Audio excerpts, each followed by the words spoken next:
আমরা কি মুসলমান? আমরা মুসলমান? আলহামদুলিল্লাহ,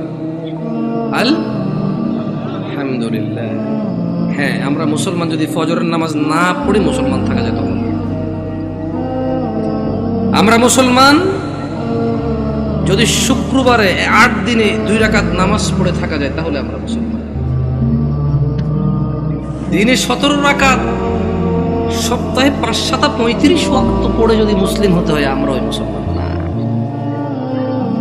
ওই ইসলাম অনেক কঠিন। একটু বাচ্চা কাচ্চাগুলোকে যদি একটু শান্ত হতে বলা যায়, তবে কেউ ধমক দেওয়ার দরকার নয়। ছোট ভাই শোনো, তোমরা, হ্যালো ছোট ভাই, তোমাদেরকে বলছি, এই ছোট ভাই, তোমরা এইভাবে চিল্লাচিল্লি করিও না, কেমন?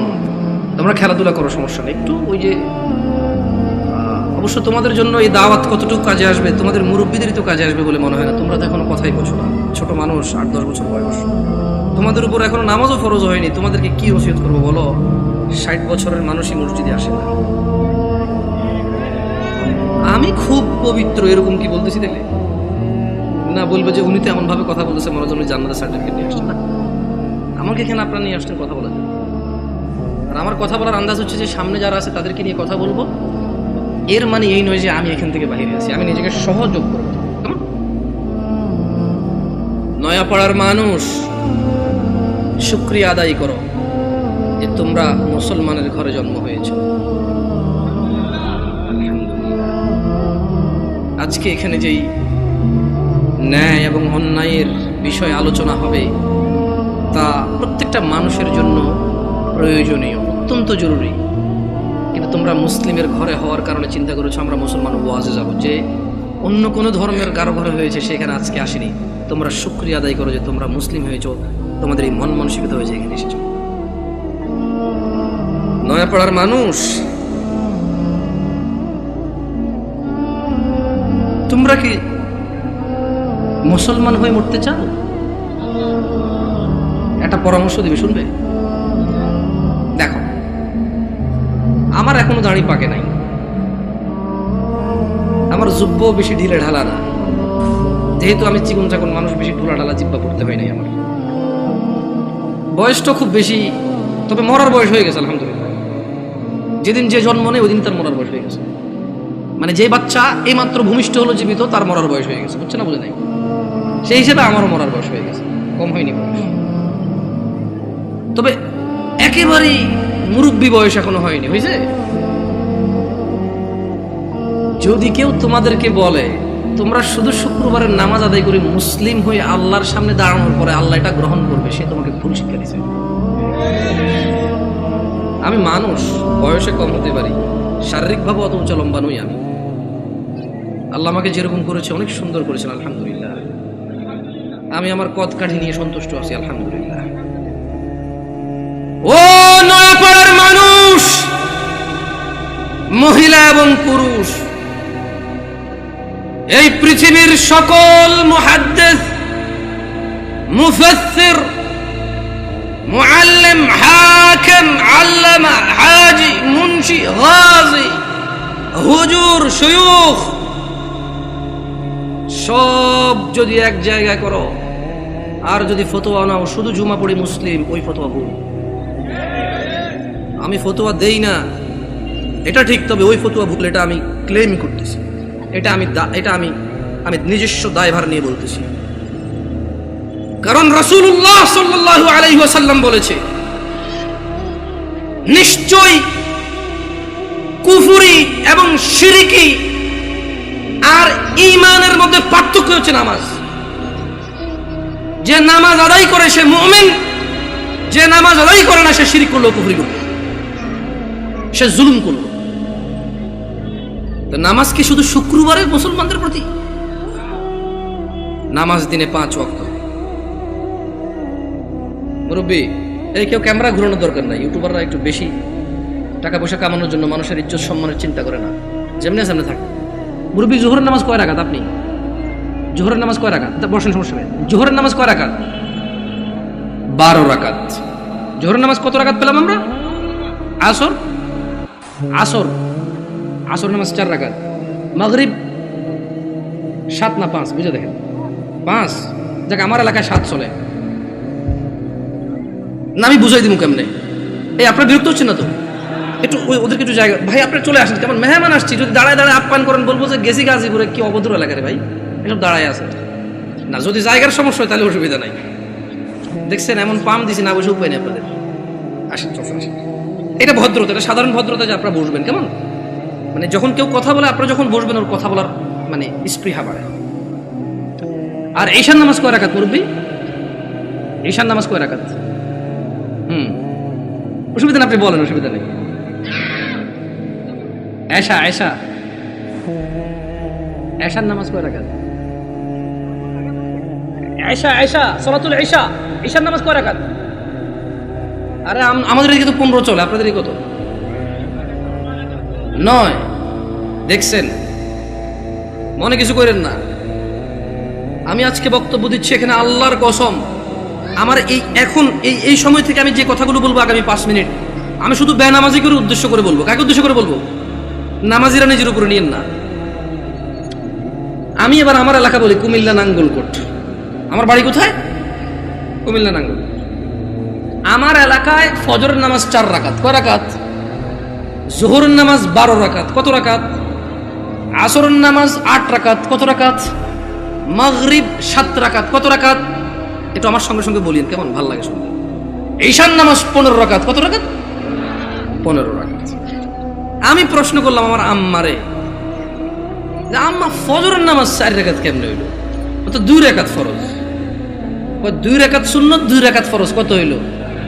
আমি কইছি আম্মা ফজরের নামাজ তো ফরজ 2 রাকাত, এই ফরজের আগে 2 রাকাত সুন্নত আছে, কিন্তু এটাকে আলাদা করে বলতে হবে। এটাকে কি করে বলতে হবে? সুন্নাহ। আমি বললাম আম্মা জোহরের নামাজ কেমনে 12 রাকাত? ফজর আমি মেনে নিছি, সুন্নতে মুআক্কাদা 2 রাকাত আছে, ফরজ 2 রাকাত আছে। কত রাকাত হলো? এটাতে কোনো তর্ক করার কিছু নাই। তবে ফরজ কয় রাকাত? কোন মানে কত রাকাত না পড়লে সে লোক কুফরি করেছে? 4 রাকাত না 2 রাকাত? মানে ফজরের নামাজ একজন লোক কত রাকাত না পড়লে কুফরি করেছে? 2 না 4? 2 রাকাত না পড়লে কুফরি করেছে। বুঝেছেন? আসেনি মানে 4 রাকাত না পড়লে যে কুফরি হবে তা না। আমি কিন্তু আগে বলেছি, বেনামাজিদেরকে বলতেছি তোমরা নামাজকে ভয় পাও না। আমি এটা দায়িত্ব নিয়ে বলতেছি, অসুবিধা নেই। হ্যাঁ ইনশাআল্লাহ, ওকে। আমি বললাম আম্মা জোহরের নামাজ কেমনে গো 12 রাকাত? আমার আঞ্চলিকতা, আমার আম্মা সহজ সরল মানুষ, উনি খুব মাশাআল্লাহ নামাজি মানুষ, আল্লাহ ওনাকে কবুল করুক। তারপরও গ্রামের মানুষ যেমন হয় উনি ঠিক তেমনই, একবারে এক্সট্রা অর্ডিনারি কিছু না, ওকে। আবার একবারে নরমাল, ঠিক গ্রামের মা। উল্টাপাল্টা গুলো আগে মারতো, হ্যাঁ, একবারে ঠিক গ্রামের মাই। ঝগড়া হলে দেখা যায় আরেকজনের দোষ, মায়ের দিত আমগো আমার ভাইদেরকে, তুই গেছুস কে, ঠিক ওরকমই আমার আম্মা। তো কয় যে বড় সুন্নত 4 রাকাত। কোন সুন্নত 4 রাকাত? ফরজের আগে ফরজ 4 রাকাত। কত হইল? বললাম আম্মা ঠিক আছে 8 পাইলাম। এরপর ছোট সুন্নত 2 রাকাত। কত হইল? বললাম আম্মা 10 পর্যন্ত কিন্তু আমি বুঝছি, কারণ এখানে 6 রাকাত সুন্নতে মুআক্কাদা আছে, বাকি 2 রাকাত কেমনে এসে 12 রাকাত জোহর নামাজ হইল? 2 রাকাত নফল। আমি আমার নফলের তো কোনো হিসাব হয় না। 4 রাকাত নফল করতে তাহলে জোহর নামাজ 14 রাকাত করা যাবে, কারণ যদি নফল 2 রাকাত অ্যাড করে যদি জোহরকে 12 বানানো যায়, তাহলে আরো 2 রাকাত নফল অ্যাড করে 14 বানানো যাবে। ওই কেমনে? আমি কিছু যেমনি 2 রাকাত অ্যাড হয়ে 12 হয়েছে, এমনি 2 রাকাত অ্যাড হয়ে 14। বুঝাইতে পারিনি কি? আমি কি ভুল শিক্ষা দিচ্ছি মানুষকে? না, আমি আমার আম্মাকে বললাম যে আম্মা 10 পর্যন্ত আমি বুঝতে পারছি যে এখানে 4 রাকাত আছে, যেটা না পড়লে মানুষ কুফরি করে, শিরিক করে, মানুষের ঈমান থাকে না, ওর মুসলমানিত্ব থাকে না। আল্লাহ নবী বলেছে মুশরিক কাফের আর মুসলমান মুমিনের মধ্যে পার্থক্য হচ্ছে নামাজ। এই হলো জোহর 4 রাকাত না পড়লে এই লোক আর এই হিন্দু বৌদ্ধ খ্রিস্টানের মধ্যে পার্থক্য তেমন কিছু থাকে না। কিন্তু আমি আমার আম্মারে বললাম যে আম্মা বাকি 6 রাকাত সুন্নতে মুআক্কাদা, এটার বিশাল বড় বেনিফিট আছে, আমি ওই বেনিফিটটাও বলবো ইনশাআল্লাহ। বললাম আম্মা 12 কেমনে হইলো তাইলে? তোরে আমি আগে বলছি 2 রাকাত নফল 12 রাকাত। বললাম আম্মা নফল অর্থ বেশি। নফল অর্থ কি? আরবিতে নওয়াফিল বলে, জিয়াদা বলে। কি বলে? এই গাজীপুরে কেউ বিদেশ দেশ থাকে, সৌদি আরব, দুবাই, ওমান, কুয়েত, এগুলো থাকে। আমাদের এদিকে প্রচুর প্রবাসী আছে, ওরা আরবি বোঝে। আছে কেউ এখানে প্রবাসী? زيادة أنت معلوم زيادة يا أخي، معلوم زيادة، ها تدري وش المعنى زيادة؟ زيادة يعني زيادة، ها زيادة তাহলে আরবিতে নওয়াফিল বা জিয়াদা, নওয়াফিল বা জিয়াদা বলা হয় কাকে? বেশি কি? আচ্ছা, নফলের কি কোনো সময় অথবা রাকাত নির্ধারণ আছে ইসলামে, নাকি যখন খুশি কয় রাকাত? দুই দুই দুই দুই যত খুশি, মাকরু ওয়াক্ত ছাড়া যখন খুশি। Right or wrong? আমি বললাম আম্মা তাহলে তো এটা তো মানুষের উপরে, হ্যাঁ নফল পড়বে কেন? যে লোক ফরজ নামাজ পড়েনি তার নফলগুলো আল্লাহ তাআলা কিয়ামতে যদি ওর নামাজে ঘাটতি থাকে ইনশাআল্লাহ ফরজের জায়গায় আনবে। আমরা জানি এটা, আমরা এটা মানুষকে বলবো, কিন্তু আমরা জিনিস যেটা যা ওটাকে তাই বলবো। আমরা প্রত্যেকটা জিনিস স্পেসিফিক করব আর প্রত্যেকটা জিনিসের বেনিফিট আমরা বলবো, ঠিক আছে না? আমি বললাম আম্মা যে নিয়মে 2 রাকাত নফলকে আপনি যোহর কইছেন, ঠিক ওই একই নিয়মে 4 রাকাতকে যোহর বলা যাবে, 6 রাকাতকেও যোহর বলা যাবে। কারণ আপনি যদি বলেন যে 4 রাকাত নফল কয়ে কেমনে যোহর সহ্য হবো, তাহলে আপনি আমারে বুঝাই দিতে হবে কেমনে 2 রাকাত নফল হয়ে যোহর বার হইল। বুঝাইতে পারছি? আমি তো আম্মা আপনি তো বুঝাইতে পারবেন না, কারণ নফলের তো কোনো মানে ফরজের সাথে অ্যাটাচ করা যাবে না। নফল খাস কিছু না, মানে নফল যেমন ফরজ জোর আমরা দুপুরে পড়ি, আসর আমরা সূর্য হেলান দিলে পড়ি, মাগরিব সূর্য অস্তে পড়ি, রাতে আমরা ঈশা পড়ি, সূর্য উদয় আমরা ফজর পড়ি, সকালবেলা সূর্য উদয়ের আগে। তো নফলের তো কোনো টাইম নাই, যখন খুশি পড়বে মাকরু সময় ছাড়া। আচ্ছা কি আপনারা বিরক্ত হচ্ছেন নাকি? এবারে আসি আমার এলাকার ঈশার নামাজ 15 রাকাত কেমনে। আগে একটু আপনাদের গাজীপুরের 9 রাকাত কেমনে এটাই শুনি। এই আমি কি বিভ্রান্ত করতেছি জাতিকে? আমি আগেই বলছি আমার কথাগুলো বেনামাজের জন্য। কার জন্য? বেনামাজি। আমি বলবো সবকিছু ব্যাখ্যা দিচ্ছি ইনশাআল্লাহ। গাজীপুরের 9 রাকাত কেমনে কে ব্যাখ্যা দিব? আমি তো জানি না 9 রাকাত। আপনি পারবেন? কোন 9 কেমনে এটা কোন আগে, পরে আমি 15 কেমনে ওটা করব। 4 ফরজ, সুন্নতে মুআক্কাদা 2, তাহলে 6 হলো। হ্যাঁ, ভিতরে 3 রাকাত, 9 রাকাত। মাশাআল্লাহ ভালো। যোহরটা 12 কেমনে? ওই নফল 200, ঠিক না? তো ঈশা নফল আনলেন না যে? আমার এলাকায় ভাই 2 নাম্বারই করে নাই, যোহর নফল 2 আনছে, ঈশাও 2 আনছে। ওরা মানে কোনো নামাজকে কি করে নাই। না না না, আমি কি ওদেরকে মজা করতেছি? আমরা নামাজ পড়তাম না, এই মানুষগুলো আল্লাহ ওদেরকে বেহেশত নসিব করুক, ওরা প্রত্যেকটা নামাজের সাথে আমাদেরকে নফল নামাজ পড়তে উদ্বুদ্ধ করেছে। ওরা চিন্তা করেছে যে যদি 2 রাকাত পড়তে বলি, এই অনেক বছর থেকে নামাজ পড়ে না, ইনশাআল্লাহ এর কবরের তলায় ঘাটতি হবে, ঘাটতিটা পূরণ করবে ইনশাআল্লাহ। ওই নেক নিয়তে কিন্তু বলছে। শোনেন, আমি বুঝি না তা না, কিন্তু ভুল বুঝিয়ে না, মানে আমি আগে বলছি, বাট আমি চাচ্ছি যারা নামাজ পড়ে না ওরা তো ভয় পেয়ে যায় 15 শুনলে। আমি বুঝাতে পারছি না, পারি নাই। এই ছোট ভাই তোমরা কিন্তু খুব বিশৃঙ্খল, তোমাদের বড়দের উচিত তোমাদেরকে সামলানো। তোমরা মেলায় আসোনি ছোট ভাই, তোমরা মেলায় আসোনি, তোমরা জীবন ব্যবস্থা শিখতে এসেছো, আগামী জীবন কিভাবে যাপন করবে সেটা শিখতে আসছো। তোমরা মেলায় আসোনি। যাই হোক, বাচ্চাদের দোষ দিয়ে লাভ নাই। মাহফিল কমিটির বেশিরভাগ জায়গায় গরু জবা দিয়ে বিরিয়ানি খাওয়ায়, এটা একটা উৎসবই, সব পোলাপান খেলবে, দুর্ব অসুবিধা কোথায়? ওরা যদি বুঝতো এটা একটা শিক্ষণীয় জায়গা, একটা ক্লাস হবে এখানে, একটা সেমিনার হবে যেখানে মানুষ ন্যায় অন্যায়ের পার্থক্য করবে, ওরা এটা করতো না। ওদেরকে ঠিক হওয়ার আগে মুরব্বীদের ঠিক হতে হবে, ওয়াজ মাহফিলকে আনুষ্ঠানিকতা বাদ দিতে হবে, এটা একটা শিক্ষণীয় জায়গায় রূপান্তরিত করতে হবে। এবার আসেন আমার এলাকায় 15 কিভাবে? আরে আমি জানি ভুল করে ফেলেনি, আল্লাহ হিসেবে ভুল না হইলে দাঁড়ান মনে করে লই।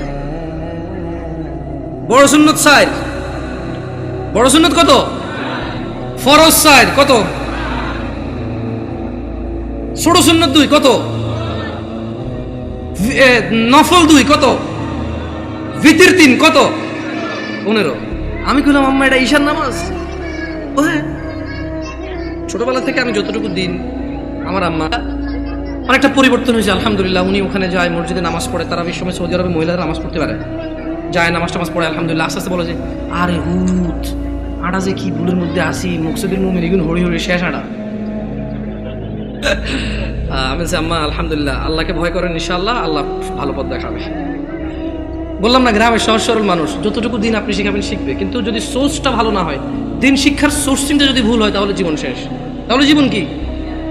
আমি বললাম আম্মা এখানে একটা আপত্তি আছে আমার। প্রথম কথা হইলো, জোহরের সময় বুঝাই ফেলছি নফল এই নামাজের অংশ না। জোহরের সময় বুঝাই ফেলছি এই নামাজের অংশ না, নফল মানে ফরজ নামাজের অংশ না, ঈশার নামাজের অংশ না। দ্বিতীয়ত আম্মা ভিতরের নামাজ কেমনে এসা হইল? যেমন উনিও কিন্তু হিসাব দিয়েছে সেম হিসাব। ঈশার নামাজ 9 রাকাত, 4 ফরজ, 2 সুন্নতে মুআক্কাদা, 3 ভিতর। তো ভাই ভিতরের নামাজ যদি ঈশা হয়ে যায় তাহলে ভিতর কোনটা? ঈশার নামাজ যদি 9 রাকাত হয় তাহলে ভিতরটা কই? আপনি বুঝেন নাই? যদি আপনি ঈশাকে 9 রাকাত বলেন ভিতর 3 সহকারে, তাহলে আগামীকালকে যদি একজন বলে যে জোহর 8 রাকাত, মানে 4 রাকাত জোহর আর 4 রাকাত আসর মিলে 8 রাকাত একসাথে পড়ে ফেলে, এক হয়ে যাবে। আপনাকে বুঝতে হবে যে ঈশার আজান দিলে মানুষের উপরে ঈশার সালাত ফরজ হয়ে যায়। ভিতরের সময়টা শুরু হয় ঈশার নামাজের পরে। যদি কোনো লোক ঈশা পড়ে, তার জন্য ঈশা পড়ার পর থেকে ভিতরের টাইম শুরু হয়েছে, এবারে সেটা ফজরের আগ পর্যন্ত সময় পায়। কি ভুল ব্যাখ্যা দেই নেই তো মুরব্বী? আমি বলে দিচ্ছি, না বুঝলে অসুবিধা নাই, ভুল বুঝিয়েন না। না বুঝলে কোনো অসুবিধা নাই, ভুল বুঝিয়েন না। তাহলে ভিতরের নামাজ ঈশার নামাজের সাথে কেন সম্পৃক্ত হলো? কারণ ঈশার নামাজ না হইলে ভিতরের সময় আসে না, ভিতরের সময় শুরু হয় না। বুঝতে পারছেন না পারেন নাই? ধরেন একজন লোক রাত 11টা বাজে, সে এখনো ঈশা পড়ায় নাই, সে কি ভিতর পড়বে? তাহলে সে ঈশা পড়ার পরে তার ভিতর স্টার্ট। তাহলে আপনি যদি এই যুবককে বলেন ঈশার নামাজ 15 রাকাত, গাজীপুরে বুঝছি একটু মায়া দয়া করে 9 রাকাত পেয়েছেন, তারপরে তো বলবেন পড়ে বলে মনে হয় না। একজন রিক্সা ড্রাইভার যদি চিন্তা করে 2 মিনিট করে তো 30 মিনিট। আমার এলাকার কথা বলতেছি। শোনো তোমরা যারা দরিদ্র এবং ধনী, যারা তোমরা সালাত আদায় করো না,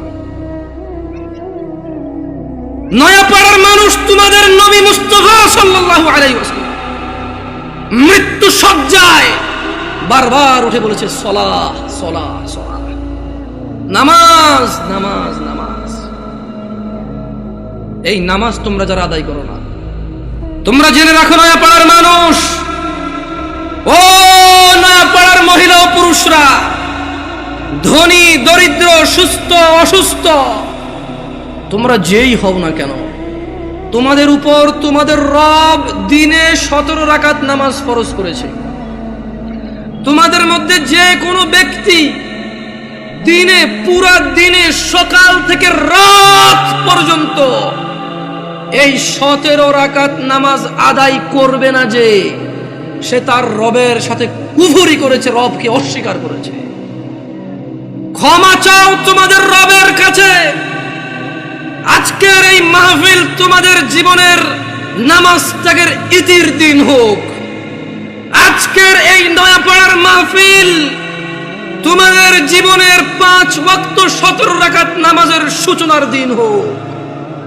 ও নয়াপাড়ার মানুষ, তোমরা যারা দিনে 5 ওয়াক্ত 17 রাকাত ফরজ আদায় করো, এই 17 রাকাতের সাথে তোমরা যারা ফজরে 2 রাকাত সুন্নত, জোহরে 6 রাকাত সুন্নত, মাগরিবে 2 রাকাত সুন্নত, ইশায় 2 রাকাত সুন্নত, তোমরা যারা পুরো দিনে মাত্র 12 রাকাত সুন্নতে মুআক্কাদা পড়ো, খুশি হয়ে যাও।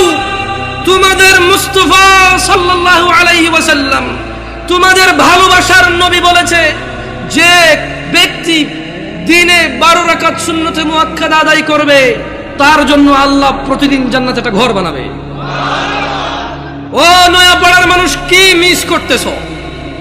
নয়াপাড়ার মানুষ, তোমাদের রাসূল প্যারে হাবিব সাল্লাল্লাহু আলাইহি ওয়াসাল্লাম বলছেন, ফজরের 2 রাকাত সুন্নত এ পুরো দুনিয়া আর দুনিয়াতে যা কিছু আছে সব কিছুর চাইতে উত্তম।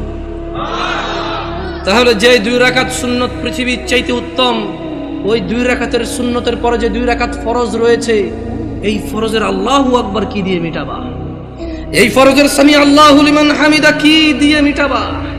কত টাকার মালিক হয়েছে তুমি নামাজের কাফারা দিবা, যেখানে সুন্নত 2 রাকাতের মূল্য পুরো পৃথিবীর সমস্ত সম্পদ বিক্রি করে যদি একটা স্বর্ণ কিনা হয়, ওই স্বর্ণকে যদি, এটা আমি ব্যাখ্যা দিচ্ছি বুঝার জন্য সহজে, ওই স্বর্ণকে যদি 1 পাল্লা রাখা হয়, আর ফজরের 2 রাকাত সুন্নতকে যদি 1 পাল্লা রাখা হয়, ফজরের 2 রাকাত সুন্নত ভারী। ওই সুন্নত এত ভারী হলে ওই ফজরের নামাজের ফরজ যেটা তুমি ঘুমের মধ্যে কাটিয়ে দাও, ওই 2 রাকাত ফরজের আল্লাহু আকবার, সামি আল্লাহু লিমান হামিদা, আত-তাহিয়াতু সুবহান রাব্বিয়াল আযীম, সুবহান রাব্বিয়াল আলা কি দিয়ে কিনবা? তুমি কি কয় টাকার মালিক হয়েছো যে 2 রাকাত সুন্নতই পুরো পৃথিবীর চাইতে উত্তম? তাহলে ওই ফরজের কি? জেনে রাখো উম্মতে মুহাম্মাদরা সাল্লাল্লাহু আলাইহি ওয়াসাল্লাম, তোমরা ভেবো না এই মাহফিলে 2 লাখ টাকা দিয়ে জিতে যাবে। ও উম্মতে মুহাম্মাদরা, তোমরা ভেবো না মাহফিলে দরিদ্রতার কারণে 10 টাকা দিতে পারোনি হেরে যাবা। জেনে রাখো 5 ওয়াক্ত নামাজিরা, মহিলা এবং পুরুষরা, আল্লাহর নবী সাল্লাল্লাহু আলাইহি ওয়াসাল্লাম বলছে, কিয়ামতের দিন বান্দার সর্বপ্রথম হিসেব হবে নামাজের। ফাইন সলুহাত যার নামাজ ঠিক থাকবে সে নাজাতও পাবে, জিতেও যাবে। আর যার নামাজ ঠিক থাকবে না সে হেরেও যাবে, ধ্বংস হবে। নাউযুবিল্লাহ। তোমরা কি বুঝতে পেরেছো কোন কয় রাকাত নামাজের কথা বলা হচ্ছে? আমি মনে সুন্নত পড়তে না করে দিছি না, ভিতির পড়তে না করে দিছি। ভিতির এমন একটা নামাজ, সাল্লাল্লাহু আলাইহি ওয়াসাল্লাম, তিনি সাল্লাল্লাহু আলাইহি ওয়াসাল্লাম কখনো ভিতির ছাড়তেন না, এক রাকাতও পড়তেন। এইবার একটা কথা কয়ে দিয়েছে, আপত্তি আছে ভাই, ভিতির এক রাকাত মানে? দেখুন সিম্পল লজিক, ভিতির মানে বেজড়, ওকে? ভিতির মানে কি? এই বেজড় 1 থেকে শুরু হয় ভাই, বেজড় 3 থেকে কিভাবে শুরু হবে? তবে এখন একটা এই যে মাসলা মাসাইল বলবো না, কত চেষ্টা করছি বলবো না, মুখতে বেরিয়ে গেছে। দেখেন, আপনারা যদি আমাকে কেউ প্রশ্ন করেন, জামশেদ ভাই আপনি শুধু আহলি হাদিস মসজিদে কেন যায় জুমা পড়া, অথবা শুধু আহলি হাদিস বা সালাফি বা সহিহ আকীদার ওরা দাওয়াত দিলে ওদের এখানে কেন যান, আমি আপনাদেরকে বলে দিতে চাই, আমি ওই প্রত্যেক মসজিদে জুমা পড়াবো। আমি বড় হয়েছি সৌদি আরবে। কোথায়? আমি কোথায় বড় হয়েছি? আমি সৌদি আরব বড় হয়েছি। ওখানে জুমার খুতবা আমরা 2টা শুনতাম। কয়টা শুনতাম? 2টা শুনতাম। এবং হাদিসেও এটাই পাওয়া যায়, জুমার খুতবা কয়টা? 2টা। এখন এখানে আসার পরে দেখলাম যে 3টা হয়। আমার হিসেবে তো 3টা, বাট আপনাদের হিসেবে 2টা। যেমন আপনাদের এখানে ওরা বলছে যে একটা বয়ান, একটা কি? তো আমি বললাম যে বয়ান তো উর্দু ভাষাটার আরবিতে ট্রান্সলেশন করে অনুবাদ করো। রাগ করিয়েন না, দেখেন কথা বোঝার চেষ্টা করেন। আবার বলতেছি, না বুঝলে অসুবিধা নাই, ভুল বুঝিয়েন না। বয়ান হলো উর্দু ভাষা, এটার আরবি কোন তো কি হয়? ধর একজন সৌদির যদি বলি যে বয়ান, বয়ান বুঝবে? এটা কুয়েতি, এটা ইরাকি, এটা ফিলিস্তিনি, এটা সুরি, এটা এটা এটা এটা ইমারাতি, এটা উম্মানি, ওদেরকে যদি বলি যে বয়ান বুঝবে? বলতে হবে কালাম আরবি, কালাম আরবি। ও বলবে যে আরবি কো, আরবি কো। আরবিতে বয়ানের আরবিটা কি? হ্যাঁ, খুতবা। আমিও তো তাই বলি 3টা খুতবা দেন। মানে আপনি যদি এখন আমারে বুঝান এটা লাউ এটা কদু, জামশেদ ভাই 2টা, আমি বলবো যে না ভাই, এটা লাউ এটা কদু জিনিস একটা। আমি বলবো এটা পেন এটা কলম, এরকম না, এটাই পেন এটাই কলম। বুঝেন নাই? আমি এভাবে মানবো না। আমি হয়তো ইসলাম নিয়ে অনেক গবেষণা করতে পারিনি, হয়তো অনেক সুশিক্ষিত হতে পারি, কিন্তু ভাষা বুঝি। উর্দু ভাষা আমি বুঝি, আরবি ভাষা বুঝি, বাংলা ভাষা বুঝি। হয়তো বাংলা ভাষা ব্যাকরণ তো ভালো বুঝি না, হয়তো অনেক বাংলা লিখতে পারি না আমি এখনো, কিন্তু আমি কথা বুঝি ভাই। আপনি যদি বলেন যে এটা কলম এটা পেন, আমি বলবো নো, এটাই কলম এটাই পেন। ইংরেজিতে পেন, বাংলাতে জিনিস কয়টা? ভাষা কয়টা? ভাষা 5টা হইলেও জিনিস কয়টা? আমিও কই বয়ান মানি, এটা আরবিতে ট্রান্সলেশন করলে খুব হবে। ভুল বুঝিয়ে না, আবার বলতে শোনেন। তো যদি আপনারা বলেন যে আপনাদের মসজিদে দাওয়াত দিবেন, আর যদি বলেন যে জামশেদ ভাই আপনার স্বাধীনতা আছে 2টা খুতবা দেওয়ার, তাহলে ইনশাআল্লাহ ঠিক 12:30টায় খুতবা শুরু করব। ইন্নাল হামদালিল্লাহি নাহমাদুহু ওয়া নাস্তাঈনুহু ওয়া নাস্তাহদি, শুরু করব আল্লাহর প্রশংসা দিয়ে। একটা আরবি আয়াত পড়ব, ওই আয়াতের অর্থ করব। একটা আরবি হাদিস পড়ব, ওই হাদিসের বাংলা ইনস্ট্যান্টই করব। এভাবে আধা ঘন্টা 1 ঘন্টা যা আল্লাহ তৌফিক দিয়ে কথা বলে বসবো, বসে আবার উঠবো, আবার আরবিতে যেটা বলবো ওটার বাংলা অনুবাদ করে খুতবা শেষ করে 2টা খুতবা দিয়ে নামাজ পড়ে সালাম ফিরে ফেলবো। আপনি মনে করেন না যে আমি খালি অমুকে দাওয়াত দিলে যাই আর অন্যকে দাওয়াত দিলে যাবো না। এখন আমারও তো একটা নিরাপত্তার ব্যাপার আছে না? ধরেন আমি এর গল্পগুলো আসলে চলে আসে। তা আমি যখন প্রথম বাংলাদেশ থেকে সৌদি আরব থেকে আসছি, বিয়ে শাদী করছি, তা আমার শ্বশুর চিটগাং একটা কেন্দ্রীয় মসজিদের ইমাম, তিনি আল্লাহ ওনাকে নেক হায়াত দিক, খুব আদর করে আমাকে। যদিও আমি তোরা যোগ্য না, আমার আব্বা আম্মা দেশে নেই, তো সেই হিসেবে হয়তো আরো বাড়তি আদর করে যে কেউ দেশে নেই। এখন উনি আমার বিবাহের 8ম দিনে আমি চিটগাং যাই। যাওয়ার পরে উনি বুঝতে পারছে যে আমি একটু সৌদি আরব থেকে আসছি একটু সিধা সিধা, মানে টানা টানা সিস্টেম নাই, কালাম সিধা খালাস এমসি সিধা, সোজা হাঁটো। হ্যাঁ, তো এখন উনি আমার ওয়াইফকে বললো যে আমার তো মসজিদে আসি, লোকজন তো জিজ্ঞেস করবে জামাই কি করে, বললে ঈশার নামাজটা কি পড়াবে কিনা। মানে এখন ধরেন আমি তখন সৌদি আরব থেকে আসছি, সালাম ফেরানোর পর আমি ইস্তেগফার করতাম, জিকির আজকার করি, মুনাজাত যেটা সবাই মিলে দিয়ে দিই, ইনস্ট্যান্ট শেষ করে সুন্নতে চলে যায়। তো ওখানে অনেকগুলো জিকির আজকার আছে, ওগুলো আমি কন্টিনিউ করি। কেমন মাশাআল্লাহ ভাই, মাথা নাড়তেছে ভাই, বুঝতেছে মনে হয় অনেকগুলো জিকির আজকার আছে। তো উনি এটা ব্যাপারটা বুঝতে পারছে, তো বুঝতে পারে আমাকে বললো যে এখন ওখানে তো মুনাজাত না দিলে ঝামেলা হবে। আবার ও আচ্ছা ঠিক আছে, যদি ও নামাজ পড়ায় মুনাজাত আমি দিয়ে দেবো, অসুবিধা নেই। তা আমি বললাম যে ঠিক আছে, অসুবিধা নেই, নামাজ পড়াতে অসুবিধা কোথায়, সবাই মুসলিম আলহামদুলিল্লাহ। কেউ কি কাউকে ফতোয়া দিতে পারবো এই কাফের মুশরিক? পারবে কেউ? তবে হ্যাঁ এটা বলতে পারবো যে আল্লাহর সাথে অংশীদারিত্ব করে সে মুশরিক। যে ইসলামে আল্লাহ নবী সাল্লাল্লাহু আলাইহি ওয়াসাল্লাম কিছু বলে নাই, সেটাকে দিন মনে করে, সওয়াবের কাজ মনে করে করে সে বিদআত। Right or wrong? গেছি নামাজ পড়াইতে, তো নামাজ পড়াইছি, নামাজ পড়ানোর পর উনি মুনাজাত দিয়ে দিয়েছে, আমি চুপ ছিলাম। আমার কথা হচ্ছে আপনারা মনে করেন না যে দেখেন আমি গত বছর মাহফিল করেছি, আমাকে কওমি ভাইরা দাওয়াত দিয়েছে, আলহামদুলিল্লাহ। ওনারা সবাই দাওয়াত দিয়েছে দিন প্রচারের জন্য। কি প্রচারের জন্য? আমি ওখানে গেছি, কোরআন ও সুন্নাহর ভিতরে থেকে কথা বলছি। আমি দেখলাম যে আমাকে কেউ কিছু বলেনি, আলহামদুলিল্লাহ। কি থেকে কথা বলছি? কোরআন ও সুন্নাহ থেকে কথা বলছি। আমি কারোর নাম ধরে ধরে দোষ দেই নাই, আমি কারো বাপ মা তুলে কথা বলি নাই, আমি নেতা নেত্রী তুলে কথা বলি নাই। আমি কথা বলছি যে আল্লাহ বলেছে এটা। যেমন আমি যদি এখন বলি আল্লাহর সাথে শিরিক করিও না, ওয়াইয ক্বালা লুকমানু লিবনিহি ওয়া হুয়া ইয়াইযু ইয়া বুনাইয়া লা তুশরিক বিল্লাহ ইন্নাশ শিরকা লাযুলমুন আযীম। আর স্মরণ করুন, লুকমান উপদেশ দিতে গিয়ে তার ছেলেকে বলেছে, হে আমার বৎস, তুমি আল্লাহর সাথে শিরিক করিও না। নিশ্চয়ই আল্লাহর সাথে শিরিক করা সবচাইতে জঘন্যতম অপরাধ। ইন্নাল্লাহা লা ইয়াগফিরু আন ইউশরিকা বিহি ওয়া ইয়াগফিরু মা দুনা যালিকা লিমান ইয়াশা ওয়া মান ইউশরিক বিল্লাহ ফাকাদ ইফতারা ইসমান আযীমা। নিশ্চয়ই আল্লাহ ক্ষমা করে না শিরিক ছাড়া। নিশ্চয় আল্লাহ শিরিককে ক্ষমা করে না। এছাড়া মানুষের এ টু জেড যত গুনাহ আছে সব গুনাহ ক্ষমা করে দেয়। ওয়া মান ইউশরিক বিল্লাহ, যেই ব্যক্তি আল্লাহর সাথে শিরিক করলো, ফাকাদ ইফতারা ইসমান আযীমা, সে পৃথিবীর জঘন্যতম মহাপাপ রটনা করলো। আমি যদি বলি আনাস ইবনে মালিক রাদিয়াল্লাহু আনহু عن النبي صلى الله عليه وسلم قال يقول الله تعالى لأهون أهل النار عذابا يوم القيامة। আমি যদি এখন বলি যে আল্লাহ তাআলা বলেছে তিনি শিরিকের গুনাহ ছাড়া সব গুনাহ ক্ষমা করে দেবে, শুধু শিরিকের গুনাহ ক্ষমা করবে না, যে ব্যক্তি শিরিক করবে সে পৃথিবীর সবচেয়ে বড় পাপ রটনা করলো। এতে কওমি, দেওবন্দি, সুন্নি কারো অসুবিধা আছে? আমি আমার মাহফিল এভাবে করেছি। আমি এটাও ডিক্লারেশন করেছি, আমি গোপন করিনি। আমি বলেছি আল্লাহর ঘর ছাড়া ইবাদতের কোনো ঘর নেই। আমি কারো নাম ধরিনি, আমি ধরতেও চাই না। তোমরা যারা অপছন্দ করো, তোমাদের ব্যাপার, তোমাদের পছন্দের যায় আসে না। 70 বছর 60 বছর, আরে আজকে এখনো 30 বছর হয় নাই। 30 বছর হবে কিনা এটাই তো জানি না, বয়স কত পর্যন্ত যাবে। তোমার ঘৃণায় কি আসে আর তোমার ভালোবাসায় কি আসে? আল হুব্বু লিল্লাহ ওয়াল বুগদু লিল্লাহ। ভালোবাসা আল্লাহর জন্য, ঘৃণা কার জন্য? আল্লাহর জন্য। এই দেশের মাটিতে আমি অতদিন মাহফিল করব যতদিন আমি সবার কাছে গিয়ে মাহফিল করতে পারি।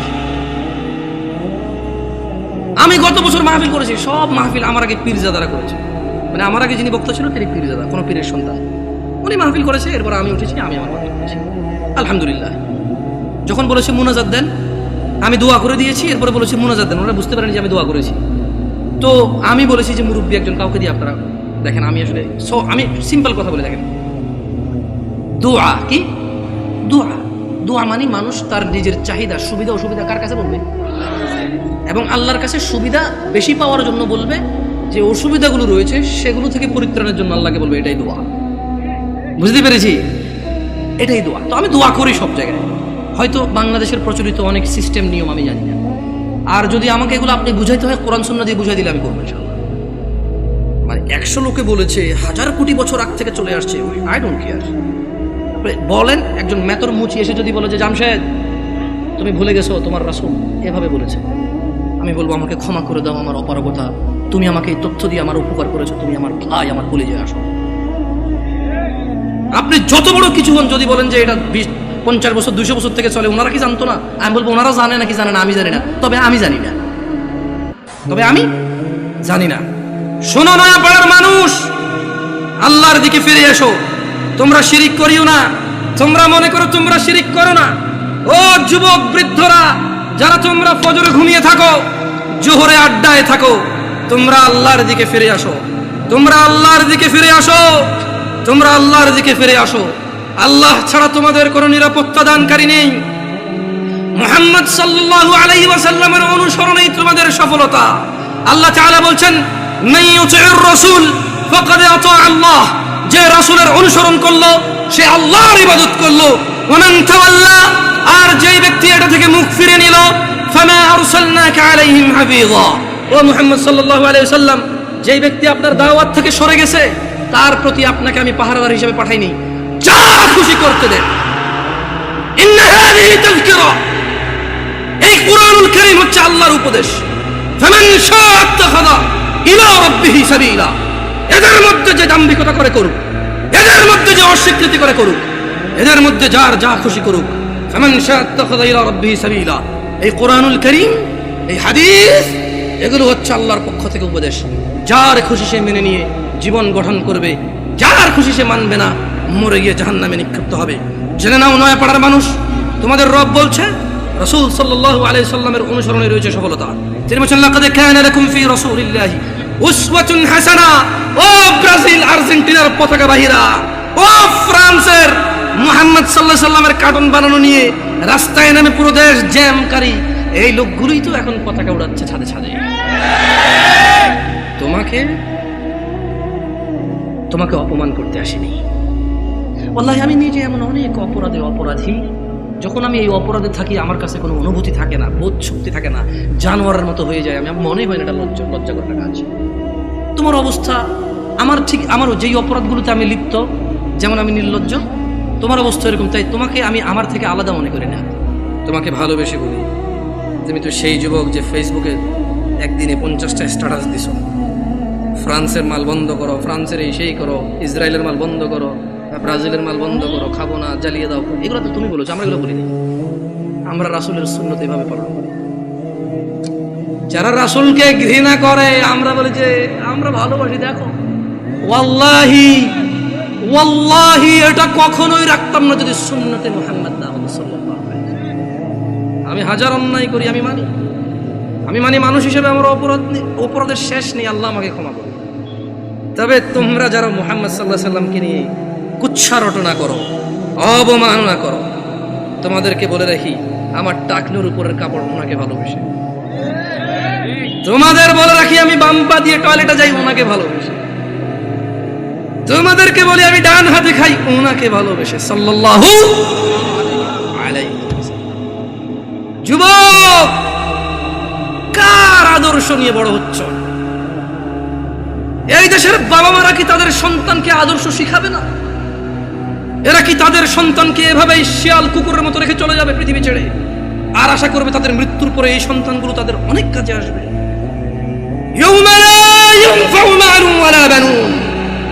আল্লাহ বলছে সেদিন কাজে আসবে না সন্তান ও সম্পদ।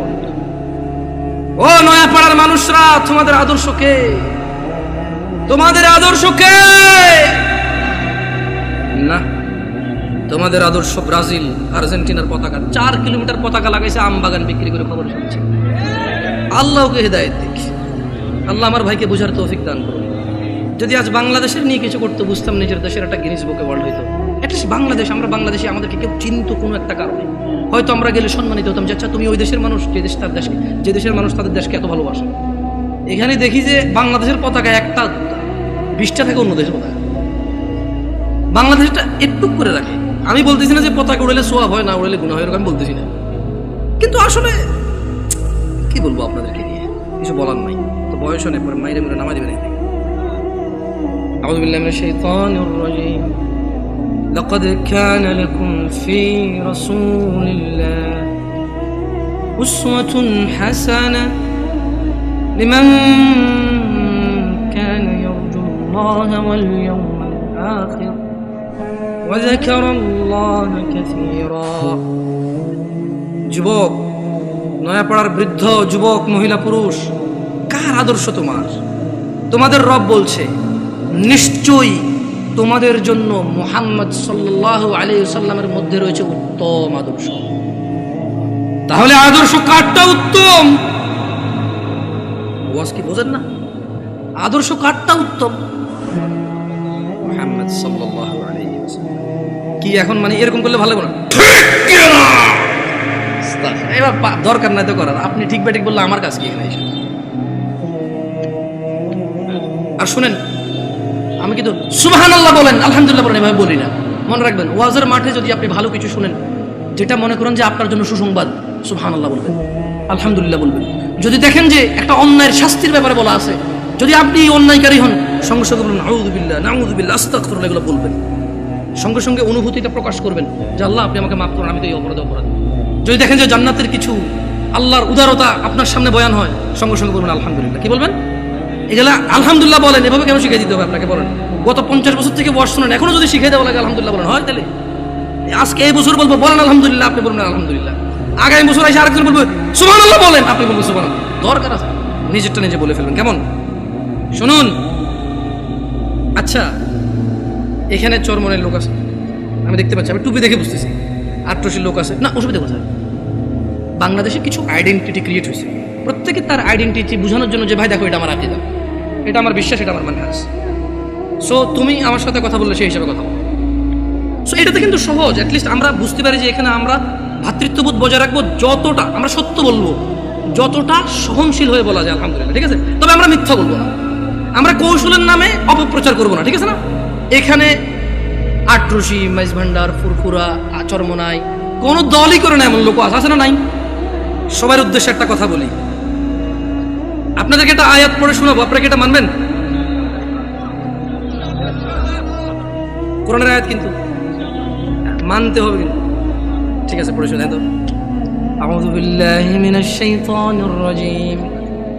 ওয়ামা আতাকুমুর রাসূলু ফাখুযুহু ওয়ামা আতাকুমুর রাসূলু ফাখুযুহু ওয়ামা আতাকুমুর রাসূল ওয়ামা আতাকুমুর রাসূলু ফাখুযুহু। আল্লাহ বলছেন যে আমার নবী, আমার রাসূল যা কিছু দেয় ফাখুযু, নিয়ে নাও। নিবেন?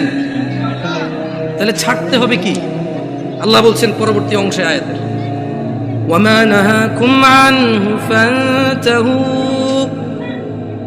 আজকে ওয়াদা নেওয়ার দরকার নেই, পরে আবার ঝামেলা, অসুবিধা নেই ভাই। হ্যালো কিছু বলিয়েন না, কারণ বাচ্চা মানুষ, আস্তে আস্তে বেশি কিছু বলিয়েন না, বাচ্চা ছোট ছোট পোলাবেন মানুষ। শুনুন, এরা আজকে আসতেছে, যদি এরা এখানে না আসে আগামীতে কারো পাওয়াই যাবে না।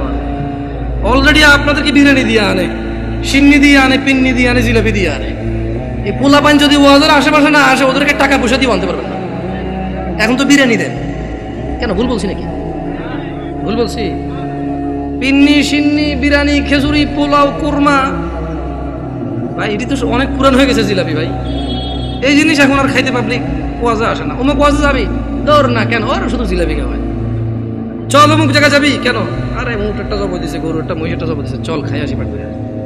এরপর আবার পোলাবেন ওয়াজ শোনা যায়, বলবো যে দোস্ত আমি 3 প্যাকেট লইছি, বুঝছস? 3 প্যাকেট। আরে ভাই ও বুঝে না, আমি এখান থেকে 1 প্যাকেট, ওখান থেকে 1 প্যাকেট নিয়েছি।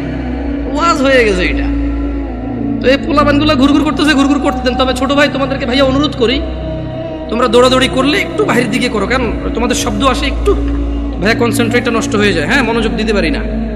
তো তোমরা আমার ছোট ভাই, তোমাদেরকে অনুরোধ করলাম, তোমরা খেলাধুলা করো, দৌড়াদৌড়ি করো, একটু শব্দ যত কম করে করা যায় সর্বোচ্চ চেষ্টা করো। বাকি ওদেরকে কেউ কিছু বলবেন না, কেমন? তাহলে একটা আয়াতের কথা বলেছিলাম, আপনারা নেবেন, বলেন তো আয়াতের অংশ মানবেন কিনা? ওয়ামা নাহাকুম আনহু ফান্তাহু। মুহাম্মদ সাল্লাল্লাহু আলাইহি সাল্লাম যা ইসলামের নামে দেয় নাই তা ছেড়ে দাও, ছেড়ে দিবেন? চরমনাই হন, আট্রসি হন, মাইজ ভান্ডার হন, ফুরফুরা হন, হানাফি, শাফি, মালাকি, সুফি, চিশতি, সাবরি, তরিকত, হাকিকত, মারিফত, যেটাই হন, এই আয়াতটা মানবেন?